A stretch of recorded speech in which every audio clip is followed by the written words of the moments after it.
ಪ್ರೀತಿಸಿದ ಹುಡುಗ ಅನುಮಾನ ಪಟ್ಟಿದ್ದಕ್ಕೆ ಅಶ್ವಿನಿ ನಕ್ಷತ್ರ ಧಾರಾವಾಹಿ ಬಿಟ್ಟಿದ್ದ ತನಿಷಾ ಕುಪ್ಪಂದ್. ವಿಡಿಯೋ ನೋಡೋರಿಗೆ ನಮಸ್ಕಾರ, ಶೇರ್ ಮಾಡೋರಿಗೆ ಡಬಲ್ ನಮಸ್ಕಾರ, ಸಬ್ಸ್ಕ್ರೈಬ್ ಮಾಡೋರಿಗೆ ತ್ರಿಬಲ್ ನಮಸ್ಕಾರ.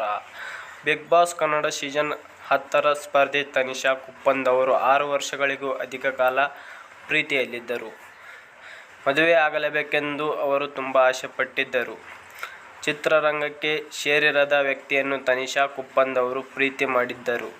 ಯಾವ ಕಾರಣಕ್ಕೆ ಬ್ರೇಕಪ್ ಆಯ್ತು ಎಂದು ತನಿಷಾ ಕುಪ್ಪಂದ್ ಅವರು ಇತ್ತೀಚೆಗೆ ಮನಬಿಚ್ಚಿ ಮಾತನಾಡಿದ್ದಾರೆ.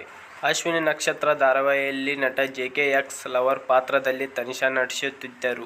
ಜೆಕೆಯನ್ನು ಇಂಪ್ರೆಸ್ ಮಾಡುವ ಪಾತ್ರ ತನಿಷಾರದ್ದಾಗಿತ್ತು. ತುಂಬಾ ಪೊಸೆಸಿವ್ ಆಗಿದ್ದ ಅವರ ಹುಡುಗ ತನಿಷಾಗೆ ತುಂಬಾ ರೂಲ್ಸ್ ಹಾಕಿದ್ರು. ನಮ್ಮ ಮನೆಯವರು, ವಿಐಪಿ ಕುಟುಂಬದವರು ನೀನು ನಟಿಸುವ ಹಾಗಿಲ್ಲ ಅಂತ ಹೇಳಿದ್ರಂತೆ. ವಾಹಿನಿಯಲ್ಲಿದ್ದ ಎಲ್ಲ ಧಾರಾವಾಹಿಗಳಿಂದಲೂ ನಟಿಸಲು ಆಫರ್ ಬಂದಿತ್ತು. ನೀವೇ ನನ್ನ